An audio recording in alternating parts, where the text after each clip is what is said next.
अतः उपस्थित सब श्रोता के हम सूर्या सिंह राजपूत दुनू हाथ जोड़ के प्रणाम करै छी। अपने सबके मिथिला वर्णन सुनाबी।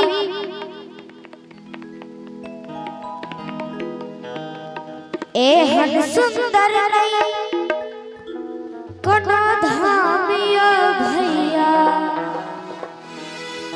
एहन सुंदर नहीं कोनो धामियो भैया, सबसे पावन यही धरती पर मिथिला धामियो भैया, सबसे पावन यही धरती पर मिथिला धामियो भैया।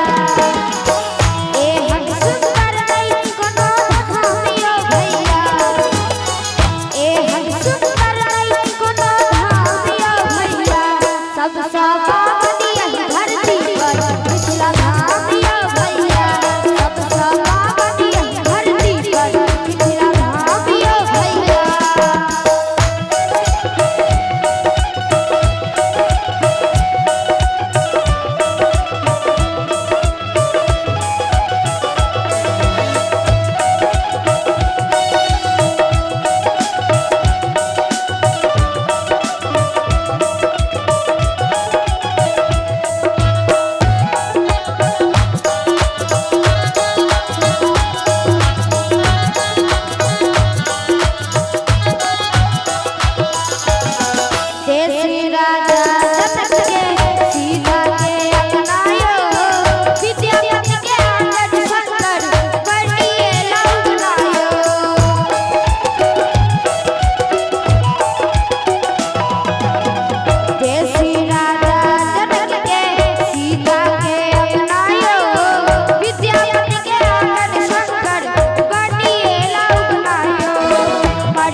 आशीर्वाद बेटा बेटा